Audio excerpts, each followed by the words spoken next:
holding down the fort in Louisiana. Steph and our Barstool crew, they're the best. Joined by Cooper Manning this morning. I'm super pumped about this. I'm not going to lie, obviously. Big fun one for me. Coop, what's up? How are you doing this morning? I'm great, Mintzy. I'm flattered to have you on your show. It's a real treat. I appreciate that. You recently, the little background, you were on a golfing trip with one of my lifelong best friends who's an oil and gas attorney in Austin, and big shout out Thomas Zentner for helping make this happen. He's we go back since I was like 5 years old, and we're close family friends. But thanks for coming on. We're going to start a couple quick things. This is going to be all over the place. This is more funny than serious for sure. But I want to give a shout out first. New Orleans right now. Are you in New Orleans or are you in Austin with this hurricane? We got everything ready, kind of packed up in New Orleans and got out of town flew over to Austin on Tuesday night. So I think we didn't, it wasn't too bad where we were. I haven't heard everything, but I know some trees and some flooding and stuff, a lot of rain. But we got out of town because we were going to come here anyway. And I've been to enough of those. I'm always a guy who gets out of town early. Yeah, Hurricane Francine hit New Orleans. It's like a Category 2. I know a lot of my friends lost power, but I don't think it was too bad. We do have a quick video from I want to show because we've got an unbelievable story. A guy named Miles Crawford last night saved someone's life on live TV. And so we're going to give him a quick shout out here. Moody, you got this video? At the canal underpass. Again, one person stuck inside that vehicle. You can see it right here, but you wonder how this person got into this vehicle. Somebody was stuck in the canal overpass, and this guy ends up jumping in and basically saves his life. And so we've got to give our respects here on Wake Up Mintzy to anybody making this kind of sacrifice to save someone. I know this is what we stress about when you have these situations. Avoid these underpasses. Listen to the rules. Stay inside. Stay off the roads. But here we are with a rescue. Growing up, whenever we had a storm coming, he always just kind of packed up and got out of town. We'd always go up to Mississippi, and I remember Katrina that Saturday morning. I got up. I think Arch was 1, May was 3, and Ellen was pregnant. We got on the road to Oxford and stayed 8 months. So you never know what you get, but especially with young ones, it's kind of you usually lose power and you're sitting in your side and it's hot and it's hard and no place to go, and so. But man, look at this. Yeah, no, I just had to give a shout out to this because, just such a heartwarming story. I mean, guy goes in the canal. The guy was stuck down there, saves his life. His name's Miles Crawford. Just want to give him a huge shout out to start this morning. We're thinking about everybody in New Orleans. I don't think it was too bad from what I heard. A lot of people uptown lost power. I'm curious. I know it affects LSU and Tulane and the Saints a ton logistically, all going on the road this week. But I don't blame you. I usually would get out of there too. When this stuff happens. Do you have any wild hurricane stories, or y'all just always bounce, so you never were around for any of the crazy stuff? No, I was kind of a chicken. Never really wanted to ride it out. I don't have a generator, so it was always kind of a good excuse to turn it into a trip. Usually up to Oxford, we would, it's usually during football season, and just kind of take a 5-hour ride and run up there. It was our plan. All right, yeah. Arch ended up going to Oxford High for like a year, right? Off Katrina. No, he was little. They were little, so I had, they were 1, and Arch was probably 1, and then, but my youngest son Hyde was actually born in Oxford in December, kind of during that, Katrina, so we were there.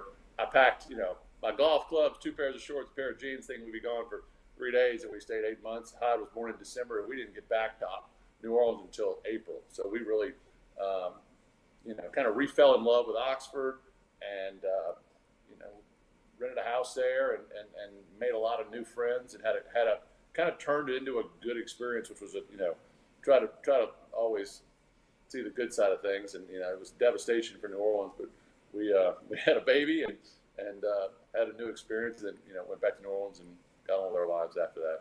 All right. Well, shout out. We're thinking about New Orleans. I just wanted to start out with that because obviously with that going on, heart goes out to New Orleans. All right. This is going to be more funny and serious. Your personality is known as a prankster. You're a funny dude. That's where everyone thinks. Okay. What I want to ask about some of your college stuff because you were known as being a wild man at Ole Miss. I'm not saying this is Barstool, so anything's in play. You can say whatever you want. But I always heard all kinds of wild stories about your Sigma Nu days. Obviously, I want to hear. You were KA? I thought you were Sigma Nu. Yeah. Oh, yeah. Kappa Alpha Mansion on Fine Southern. I'm sorry to say that. I knew Eli was a Sigma Nu. I thought you were Sigma Nu. Golly, I'm sorry. Yeah. Eli did not get a bid at KA. That's why he went Sigma Nu. Oh, wow. Eli Manning, not good enough for the KA at Ole Miss. Right. There you go. Hey, it's that rush process is tough. You never know. Well, I want to just any fun stories from college. I just want one that you can repeat. You don't have to say anything inappropriate, or you can. Because you were just known for being such a wild man in college. One fun story. When I was a pledge, there was a gentleman who was a year older than me and active, this little short kind of fat guy named Billy Thompson, who was from Hawaii. And he was bragging about how fast he was, that he had gone to Ole Miss on a track scholarship and had these amazing speed. And so he looked like hell at this point. He probably put on 40 pounds. So I didn't really believe it. So we kind of had a challenge. Next morning at 6 a.m., he and I would race at the track at Ole Miss, a 200-yard dash, and all my pledge brothers were there and a decent crowd. We jumped the fence at the track and we raced, and the loser had to sprint down Sorority Row that day at noon from the Phi Mu house to the Kappa house, wearing nothing, just streaking. So okay. Like, sure. Yeah. So we jumped the fence, got a big crowd out there, and we raced, and it wasn't even close. He was still very fast, and he smoked me. I didn't even finish. So that day, it was a cold day, I remember, and I had to call my dad before. I said, Dad, I got to go run, at high noon on a Friday. It's about 110-yard run, and, if I get arrested, I just want you to know, what went down. And he was like, well, just run fast. So I, it was a little cold that day.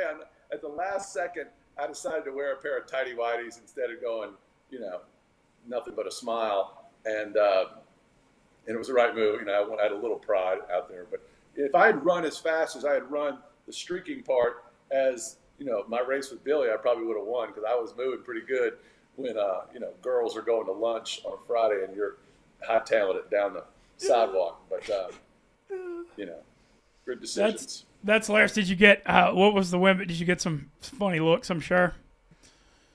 Well, you find out who your friends are when, it's fine for the guy to drop you off, but the guy that's waiting on you in a car down the road, if he decided to pull away, you'd be in trouble. So, you had to really trust the guy in the getaway car, and I did, and I've been loyal to him for a long time. Oh man, that's hilarious. Yeah, I almost hit a biker. I dodged two girls, with backpacks on, coming from class, going to lunch. I had black socks on and running shoes. It was a good look. I wish I could. I'm visually kind of envisioning this sprinting down Sorority Row at Ole Miss, and I'm just laughing really hard. All right, some old school football questions. I don't understand. How are you a wide receiver? Like every single person in your dad, your two brothers, your son, everybody's quarterbacks. You were an unbelievable receiver in high school playing Peyton, and then you at Ole Miss, obviously you had a neck, horrible neck condition that shortened your playing career. How did you end up as a wide receiver when everybody's quarterbacks in your family? Like, what happened? I guess I just my dad liked throwing footballs, and I liked running and catching. So early on, I was always, throw me balls, and then, and I was a quarterback too. I mean, I was a quarterback in, 5th and 6th and 7th and 8th and 9th, and then in 10th grade, there was a senior who was a good player, there was a junior who was a good player ahead of me, and I said, if I want to play, I got to make a pivot. And so I went out for wide receiver as a 10th grader, and then my next year, the guy ahead of me was a good player, John Randall, whose son now is in Texas, and we kind of flipped a coin, like, you want to play quarterback or you want to play receiver? He could have played both, and then he said, I want to play quarterback. I said, perfect. And we had a big year, and he threw me a bunch of balls and made All-State, and then Peyton was coming up, and it made perfect sense. I always just kind of liked it out there, but we played them all. Just worked out. I know you and Peyton, he was 2 years behind you, and so how much fun were those 2 years? I guess the 2 years y'all got to play together in high school. Amazing time. I mean, that was all those, years in the front yard, all those, practice sessions, and you got to come to life on a Friday night. I know my parents still think that was probably as fun a time as they've had having two boys play at the same time. And I was fortunate enough to have a similar situation where I had my two boys who were a year apart playing together. Hyde was Arch's center for a year, and played on the line, and it was those high school days are great. Yeah, I agree. I feel like the high school, I still, like even living in Chicago or New York, I miss the Louisiana high school Friday nights. There's just something about it that's like, I don't know, romantic or something. It's the best. I mean, it's literally the best. I used to call games, and I still miss it all the time. That's cool, though. So Arch got to play with his brother as well for they started together for a couple of years? Yeah, they started together for, Hyde started as a sophomore. Arch got to play, rarely in high school do you get to play that much, where he started all 4 years. And that just, usually as a freshman, you're just a little behind the curve, and there's usually a couple guys, but there really wasn't a guy in front of him that was, that was the quarterback. And so he got to play a lot of football and playing with his brothers and all his pals. And those are still his great close friends, and keeps in touch with his coaches and buddies, and still got good friends, playing today. So, as a matter of fact, I think all the high school games have moved to Saturday this week with the storm coming. So it's you got to pivot. Yeah, for sure. Well, that's Louisiana spinning on a dime come hurricane season. All right, I want to ask before we're going to get into Arch and Austin stuff, because I know you spend a lot of time in Austin, and I know you that's going real well. So my one question I have is, if you hadn't had the neck thing happen your freshman year at Ole Miss, would Peyton have come to Ole Miss? Because that one tortures people. Do you think? If you would have still been playing football at Ole Miss, do you think would Peyton have come to Ole Miss if you'd have been playing football? You think in a couple of years? Probably a pretty good chance. Yeah. Okay. I'd probably have to ask him, but that definitely would have changed things a little bit. Assuming Ole Miss was in good shape. They were in a little bit. They were in probation. No, they were in probation. There was a lot going on. Yeah, then, so I know that kind of a mess. But Tuberville was coming on, yeah, you never know, but I think that probably would have changed things a little bit for him. Potentially, the idea of playing together would be. All right, one thing I remember following the week, you said it was the most torturous week of your life because you're close. Obviously, you're so close with the Saints and your dad and Drew Brees. When the Saints played the Colts in the Super Bowl, like how hard was that week for you? Yeah, that's a bad week because all your buddies, your close friends are all pulling for the Saints. You're kind of pulling for your brother, of course, and it's a little dicey, and then you grew up loving the Saints. Peyton grew up loving the Saints. We go to the Saints games. We could leave our house in a cab, just us two, at 11:30 and never miss kickoff at noon. So we went to all those games together. My dad was doing the radio, so we grew up Saints fans, and so to have to play against the team that you grew up against, that was not fun. And then, sure enough, you come back, the game goes the Saints' way, and then you got to come back. And Mardi Gras was in the thick of it. That was Sunday before Fat Tuesday, so you come back home and everybody's double excited for Mardi Gras and the Saints win the Super Bowl, and I'm trying to put on a good, happy face. I mean, I'm clearly excited for my city, excited for that franchise, but at the same time, I am, no matter what team you love, when you have a relative, a close relative, a brother, a son, a dad, whatever, switch and go to a rival team, you go with that team. I mean, I do. The blood runs thick, so you have to pull against teams that you grew up loving, and that's an awkward, part of your life. But that's the way it was. I'm glad the Saints won a Super Bowl, but I was definitely heartbroken that Peyton and the Colts didn't win that. Yeah, I remember reading about you talking about that, and that just looked like pure torture. But I guess it's a first world problem when your favorite organization and your brother play each other in the Super Bowl and have that much success. Mintzy, it was worse. It's worse when you have Peyton and Eli play each other. That was always particularly uncomfortable. They'd play on some Sunday night games, and my parents were. I mean, they flashed my parents in the crowd. They looked like they were, attending a wake or the reading of a will or something, and they didn't receive anything. They were just kind of trying not to show any emotion on either side. That's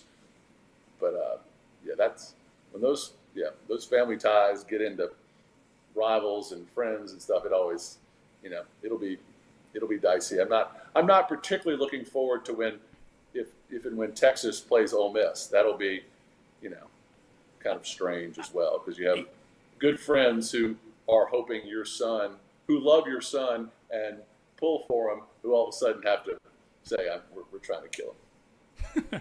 Well, luckily they're not on the schedule this year, so if they did happen to play, it would have to be in Atlanta or the playoffs, which would similarly, that would be a first world problem. Well, I know you're spending a lot of time in Austin right now. Y'all are close with Sark. Seems like things are obviously rolling with the Texas football program. You enjoying your time over there? We are.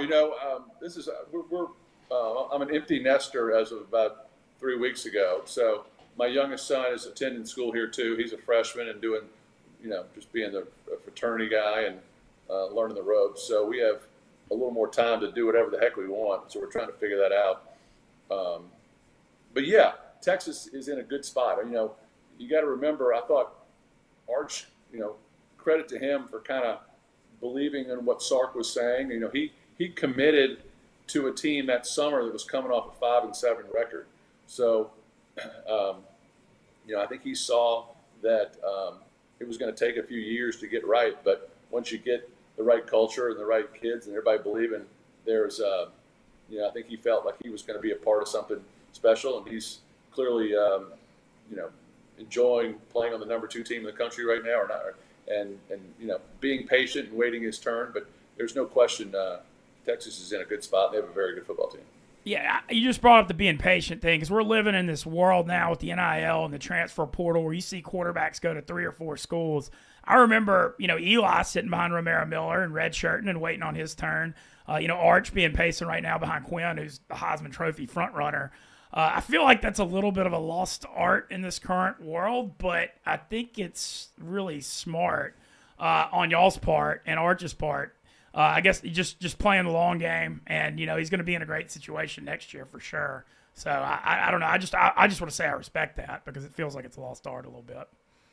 Well, I appreciate it, Mintzy. Yeah, it's not easy for a lot of these guys. When you go to a really good school that's having a lot of success, you're gonna walk into where there are really good players ahead of you. I mean, Quinn was the number 1 player in the country for a reason.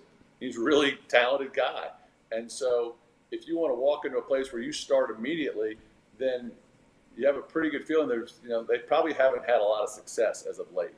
And so, Quinn walked into a spot where, Texas had had a rough start. And so he walked into a spot and kind of got thrown in there, a little earlier than probably he would have liked even. And so Arch is hoping that hanging tight and learning and, playing when he can in some games when they get ahead is good enough to where he's ready to roll when his time is called. I want to just ask about Sark, because Coach Sark, his play calling is just, unbelievable the way he adjusts. I look back at 2020, the way he used Devontae Smith when he won the Heisman, the way he'd run him everywhere. And it just seems like he's playing checkers when people are playing chess with the play calling. How impressed are you with him? I know obviously that was a huge part of y'all's decision to go there. No, I think I think that was part of what was so appealing when they were recruiting Arch, is that he develops guys, and I think that's the idea. You want to get better, but you want to also be in a spot when you finish your time here that you can get on a board with Bill Belichick or Peyton or Sean Payton or Sean McVay and be able to speak the same language and not be overwhelmed by what they're throwing at you. And I think Sark is a top 5 play caller in the world, and I think he's a terrific developer of quarterbacks, and he's hard on them, and he probably yells at them like they've never been yelled at before for things that maybe they didn't do that weren't that wrong. But they make practice so tough that when you get in the games, you can kind of cut loose and have fun. And so I think it's all those things that are hard are at the end of the day probably good for you. So obviously you're hitting all the games. You were up in Ann Arbor for that beatdown last week? I was. I'd never been to the Big House before, and that was a great experience. I actually ran into Romero Miller in the big house wearing his Ole Miss shirt, which is hysterical.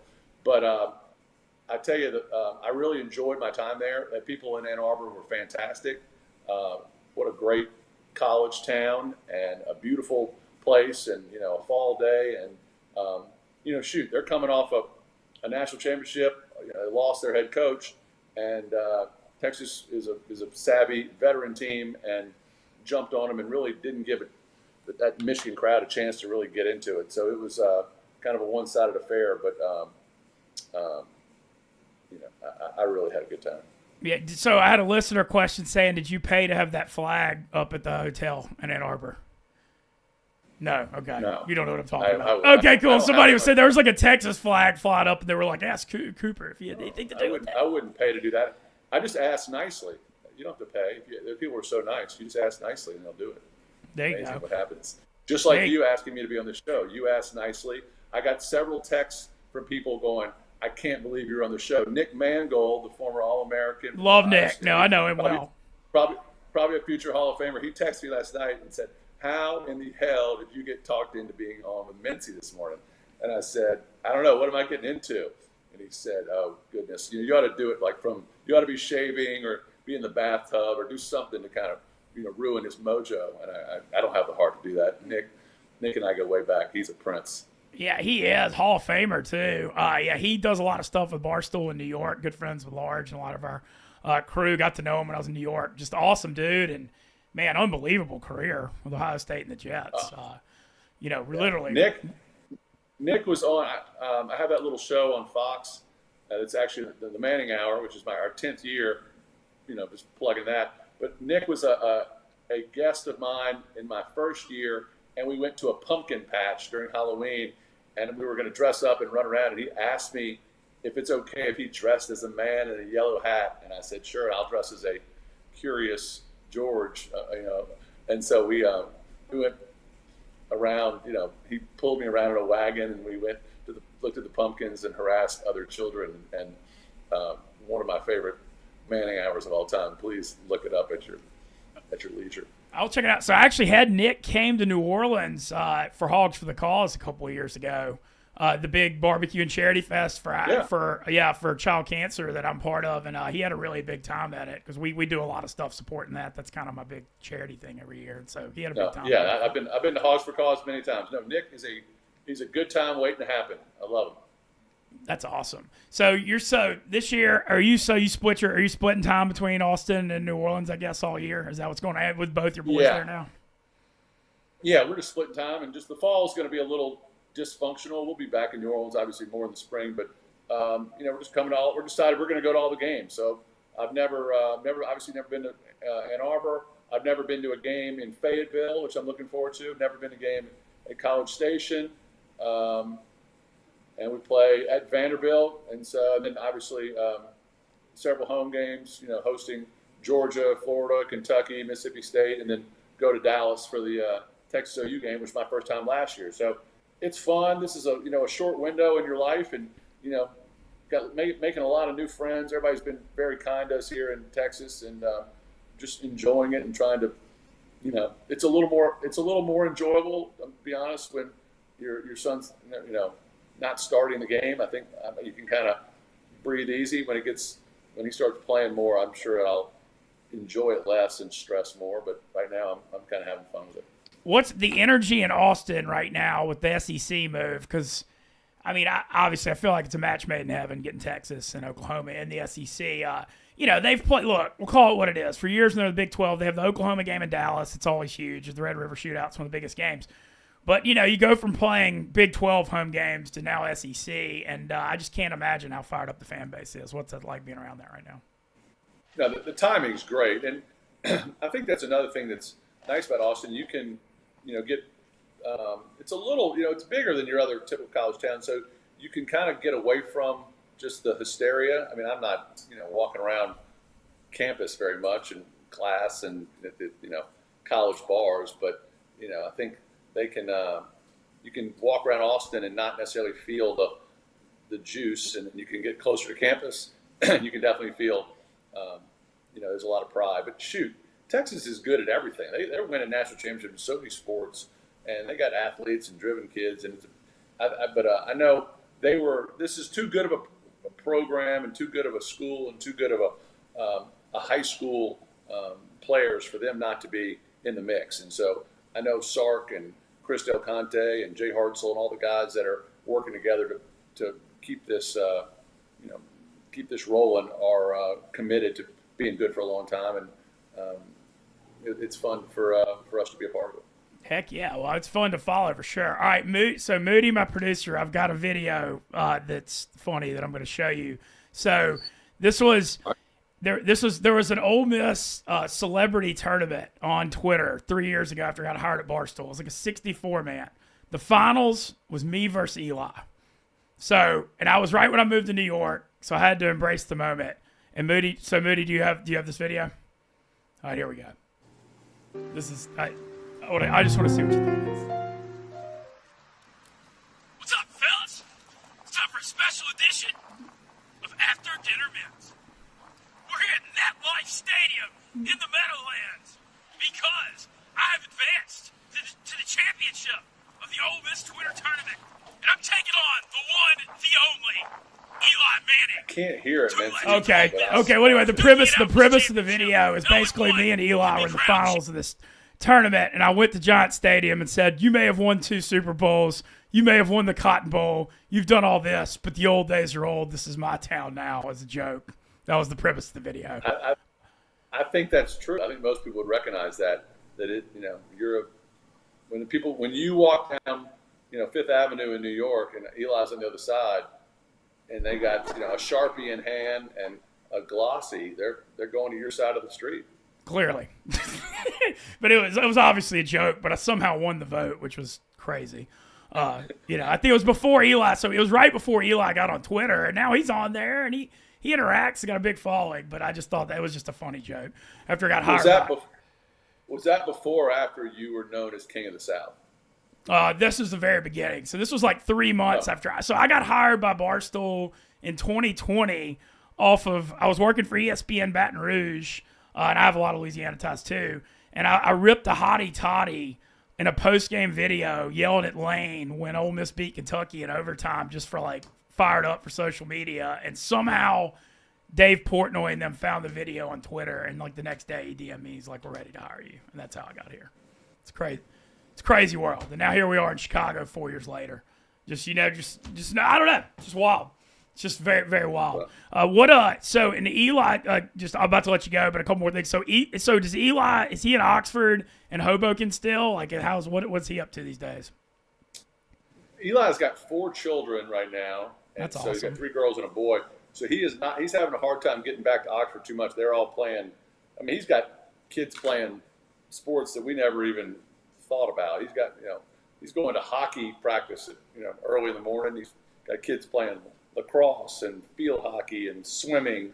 So, he is doing what most good parents do is, chauffeuring kids from practice to games to, whatever. So he is staying busy with that. And then therefore, I think that's really kind of the genesis, truthfully, Mintzy, of how that Manning cast came about. Both Peyton, has kids playing sports as well. And so they want to do it, but at the same time, they couldn't sacrifice those weekends of missing all those great times with their kiddos. Can we figure out a way to do it at home? And then you throw COVID on top with so many Zooms, and they said, okay, hey, maybe we can figure this out. So, Peyton has he broadcast that show from a buddy of his kind of man cave, and literally Eli is down below in his basement. So they don't have to go far and don't have to miss too much important family time and enjoy those Monday nights.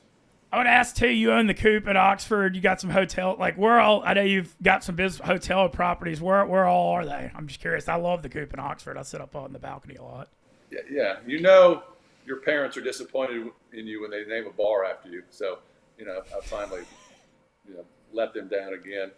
We're a part of the Graduate Hotel. It's been a fun. That's our company started that. My buddy Ben Weppert had a great idea saying, look, these college towns just don't have great hospitality. Let's see if we can crank it up. And so we now have 36 graduate hotels across the country. And so, Oxford and Michigan, and we've got 10 in the Big Ten. I mean, Ohio State, Michigan State, Iowa, Wisconsin. Then we got, we're in Arkansas, we're in Nashville, we're in Charlottesville. Got a great. I love the one in Oxford. The Coop is the bar right there up top, which drinks are on me, Mintzy, next time we're together. Okay. Yeah, just sitting overlooking the square. Like they used to have, I would go on Sunday afternoons. They'd have live music at 6 o'clock at sunset, like overlooking the square at the Coop. Man, yeah, beautiful place. That's cool. Well, do you obviously? I guess you not making. I mean, obviously you're so busy with Austin and stuff. You're probably not making Oxford too. You don't make it to Oxford too much right now. I can't imagine. No, it's funny. Also, I'm a college football lover, but even when you start going to games every weekend, you miss out on watching a lot of other football, which I love to have a 6:30 game that night on the road, and I'm at home getting to watch football from 10 o'clock in the morning all the way through, and then catching the late game. And so now you're kind of on the road, you're on the run, you don't get to watch as much. So I mean, right now I probably have to read more, but I'm more uninformed on what the quarterback from Kentucky looks like right now. And so that's a good thing to not know if you would have seen that performance last Saturday when he completed. Yeah, I remember seeing him, Vandegrift, at Georgia when we were there, and he looks the part. Boy, he is a great looking athlete, big, strong, kind of a Brett Favre looking guy. But it's fun to go to these games and fun to go to tailgates and be with all the other. We sit with the parents. I've got really enjoyed meeting all the other players' parents, and when things are, they haven't started booing yet and hit me in the back of the head when Arch throws interceptions, and I'm sure that's coming too. So you just kind of take the good with the bad. Okay, I got like two more. I'm gonna let you go. One is this: there are always so many rumors. Y'all are Louisiana people, but obviously, your dad, y'all support Ole Miss and whatever. Did a Manning ever mildly consider going to LSU at all? Because that was always a thing. Was it ever like mildly considered, or was it just that's not happening in y'all's family? Oh no. We grew up with LSU. I mean, Peyton, he took a visit there when I believe Curly Hallman was the head coach, and with us, with Arch, it was bad timing because Coach O was at the tail. He left, and they had not hired a guy, and so by the time they got a new coach, Coach Kelly was there. We were further down the line in the recruiting process, but LSU. I've got great friends at LSU. I have a lot of respect for their football, the players, the program, and when you're an Ole Miss fan, you kind of. I mean, it was fun when Eli was a sophomore going up there on a Halloween night and beating them last minute with Saban, and that's fun. But I don't hate him as much as I'm supposed to. Yeah, no, I don't either. And I people, I came here from ESPN Baton Rouge. My dad went there, so I feel similarly. That's that Halloween night. So the Halloween night game, that was my freshman year. And I was sitting at the very top of Death Valley, and I was actually with Thomas, who is how I got this interview. When Ole Miss blocked a punt, it was like right at the end of the first half, Ole Miss blocked a punt and ran it back for a touchdown. I had like a 32-ounce drink that, obviously I was like 18, but whatever. It was Death Valley. Don't do underage drinking, people, but I did have alcohol in this spot. And I raised my hand with this drink, and Thomas hit my right arm, and this whole 32-ounce whiskey and Coke hosed down this row of LSU fans in front of me, and I thought we weren't going to I literally thought I was going to get thrown off the top of the stadium. It was that bad. But that's one of my favorite. I remember my first game there going, or at least one game I went as an Ole Miss fan. I mean, first quarter, I got hit in the head just with a full bourbon and Coke. Like the bourbon comes, the Coke, and then like the cup, and just bam. This is 2 minutes after kickoff. So they are very passionate fans. I would say probably a little more. They could be tougher on their own than other teams. I've been to plenty of games over there when you drive up to Baton Rouge, you get the bus, you go up there for a Georgia LSU game, and Georgia's up 28 10 late in the second quarter, and they go, all right, we're leaving. We're getting out here. I'm like, no, I drove up here. Let's stay. They will. LSU fans, sometimes my guys will pull the plug quick and get mad. So they're tough on the visitor, but they're pretty tough on their own. Yeah, no, it's no joke. It's South Louisiana. And the last thing I got for you is just, I know you're following it from afar, but just this Ole Miss lane here. I see an Ole Miss number 5. I know it's a lot of fun for you getting to see Ole Miss succeed so much, and just the way they've adapted in the NIL world and the portal. I don't know. It's just cool to see the growth of the Rebel football program for sure. No, I think you're exactly right. I think Lane has done a remarkable job of, you got to, if you don't change with the times, then, you'll get passed by. And so, big shout out to Walker Jones and the Grove Collective and the Ole Miss alums that have stepped up, because you got to be able to compete on that side these days to be able to compete. And I think Ole Miss is Lane's an unbelievable play caller, a great coach, and he's assembled some really good guys, really good players across the country to kind of come in here and say, look, the schedule's right. The wind is right at our back. We got a quarterback that's been around for a little while, and we got a veteran team. Now we're going to the 12-man playoff. This is a chance. If we're ever going to, put all the chips in, this is our time. And so, got some guys, on the defensive front that have, kind of been, a little bit. They've been challenged to get those real big guys up front, and they've made a difference playing on D. They've always had great talent at the skill position, but that Georgia game in Oxford is going to be nuts, and I think that game in LSU will be a high-scoring affair. So it should be a great year, but I think Ole Miss is for real, no question about it. Yeah, we're doing the Barstool show for Georgia, Ole Miss, and Oxford, and I'm going to LSU in the Egg Bowl. So those are the 3 I'm making, and I love that you shouted out Walker Jones and the Grove Collective. I do a lot of stuff with them. Dave Portnoy and Barstool, we actually sold these brick watches where 1,000 would go to Ole Miss and the Grove Collective and 1,000 back to Dave as a promotion with Barstool, because how creative we're trying to get. Well, anyway, I just want to say thank you. This was awesome getting to catch up with you. I appreciate you giving us some time this morning.